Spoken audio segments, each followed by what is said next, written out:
안녕하세요, 여러분. 오늘 살펴볼 자료가 정말 흥미로운데요. 한여름인데 크리스마스 랠리 일하기가 나오고 또 비트코인이 30만 달러까지 갈 수 있다. 뭐 이런 예측도 나왔어요. 이게 도대체 어떤 근거로 나오는 전망들일까요? 네, 오늘 저희가 함께 분석해 볼 자료들이 바로 그 지점들을 다루고 있습니다. 비트코인 최근 가격 움직임하고 관련된 장기 예측 모델이라든지 아니면 연준 금리 인하 같은 거시경제 변수들, 또 ETF 데이터로 보는 기관 투자자 동향, 그리고 금과의 관계 변화까지 좀 다양한 분석하고 전문가 의견들을 모아봤습니다. 좋습니다. 그럼 이 자료들 보면서 이런 낙관적인 예측들 뒤에 뭐가 있는지, 또 실제 어떤 요인들이 중요하게 작용하는 건지, 그리고 이런 정보가 여러분께 어떤 의미가 있을지 좀 깊이 파고 들어보죠. 바로 시작할까요? 첫 번째로 그 파워 법칙 모델이 눈에 띄네요. 네, 그 익명의 분석가 APKS 3위가 제시한 분석인데요. 이 파워 법칙 모델이라는 게 자산 가격이 시간이 지나면서 기하급수적으로 증가하는 경향을 수학적으로 보여주는 모델이거든요. 근데 이 분석가는 지금 비트코인 가격이 그 장기적인 파워 법칙 성장 곡선보다 한 2년 정도 앞서가고 있다 이렇게 주장해요. 과거에도 이런 패턴이 나타났을 때 아주 극한의 가격 상승으로 이어졌다는 걸 근거로 들고 있죠. 과거 패턴을 따른다는 거 흥미롭네요. 근데 그 모델이 과거에는 얼마나 잘 맞았나요? 이번에도 그럼 과거 패턴이 반복될 거라고 보는 특별한 이유가 있을까요? 이 모델이 주목받는 이유가요.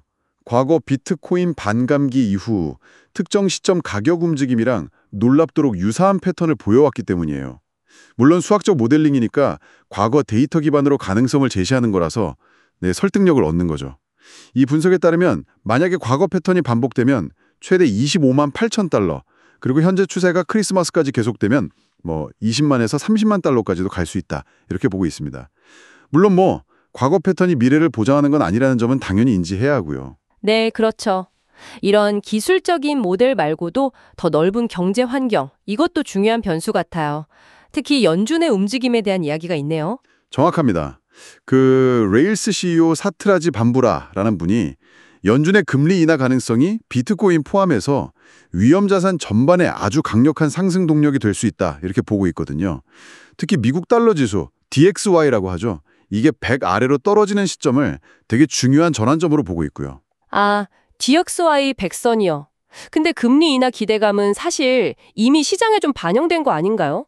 실제 인하가 딱 이루어졌을 때 추가적인 상승 동력이 있을 거라고 보는 구체적인 이유가 뭘까요? 네, 좋은 질문입니다. 반부라는 실제 금리 인하가 단행되고 여기에 혹시 새로운 경기부양책까지 더해진다면 시장 유동성이 확 늘어나면서 투자 심리가 훨씬 더 좋아질 거라고 기대하는 것 같아요. 유동성이 늘어나면 아무래도 위험자산 선호 심리를 자극하고 또 달러가 약세가 되면 달러로 표시된 비트코인 가격에는 직접적인 상승 요인이 될 수 있겠죠. 이런 맥락에서 그분은 비트코인이 최대 300만에서 500만 달러까지 갈 수 있다. 이런 상당히 파격적인 전망까지 내놨습니다. 300만 달러요? 와, 솔직히 그 숫자는 정말 놀라운데요?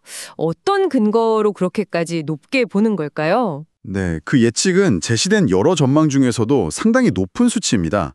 아마 금리 인하랑 대규모 유동성 공급이 가져올 팔급 효과를 극단적으로 긍정적으로 본 결과겠죠.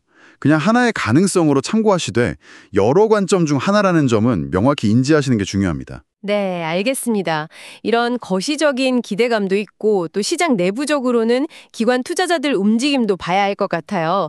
특히 ETF 관련 소식이 눈에 띄는데 올해 비트코인 현물 ETF가 금 ETF 연간 유입량의 70%를 흡수했다고요? 와, 바로 그 점입니다.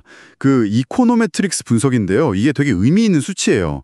기관 투자자들이 비트코인을 점차 합법적이고 믿을 만한 가치 저장 수단으로 받아들이고 있다. 이런 강력한 신호로 볼 수 있습니다. 기관 자금이 꾸준히 들어온다는 건 시장의 깊이를 더하고 변동성을 줄여서 장기적인 안정성과 성장에 기여할 수 있거든요. 아, 기관들이 들어오면서 금과의 비교에서도 좀 위상이 달라지는 걸까요? 피델리티 분석도 흥미롭던데요? 네, 맞습니다. 피델리티의 줄리엔 티머가 분석한 걸 보면 비트코인의 샤프 지수, 그러니까 위험을 감안했을 때 얻을 수 있는 초과 수익률 지표 있잖아요. 그게 금과의 격차를 빠르게 줄이고 있대요.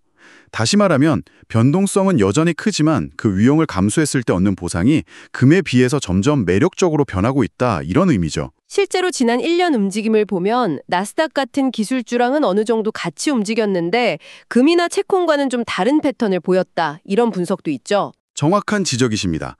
지난 12개월 데이터를 보면 비트코인이 나스닥100 지수와는 중간 정도 상관관계를 보였어요. 반면에 금이나 미국 국채와는 아주 낮은 상관관계를 유지했고요. 이게 뭘 의미하냐면 비트코인이 전통적인 안전자산이나 주식시장과도 다른 어떤 독자적인 움직임을 보일 잠재력이 있다는 거죠. 그래서 여러분의 전체 투자 포트폴리오 안에서 분산 효과를 줄 수 있는 독특한 자산군으로서의 가능성, 그걸 엿볼 수 있는 대목입니다. 네, 오늘 쭉 살펴본 자료들을 종합해보면 비트코인 가격 상승 예측 근거로 장기적인 파워 법칙 모델 패턴, 또 연준의 통화정책 변화에 대한 기대감, ETF를 통해서 보이는 뚜렷한 기관 투자자 자금 유입, 그리고 위험 조정 수익률 개선과 낮은 상관관계를 통한 포트폴리오 내 역찰, 변화, 이런 것들이 제시되고 있네요. 네, 다양한 요인들이 복합적으로 좀 긍정적인 신호를 보내고 있는 건 분명해 보입니다. 하지만 이런 분석들은 다 과거 데이터와 현재 추세에 기반한 예측이라는 점, 그건 꼭 기억해야 합니다. 맞습니다. 비트코인이 주류 자산으로 한 걸음 나아가는 듯한 여러 지표들이 보이긴 하지만 언제나 예상치 못한 변수는 존재하니까요. 그렇다면 오늘 다룬 요인들 말고 앞으로 비트코인의 경로를 결정지을 또 다른 중요한 변수는 뭐가 될 수 있을까요? 규제 환경의 변화일지 아니면 새로운 기술적 혁신일지 앞으로 어떤 점을 더 주의 깊게 봐야 할지 여러분 스스로 질문을 던져보는 것도 의미 있는 시간이 될 것 같습니다.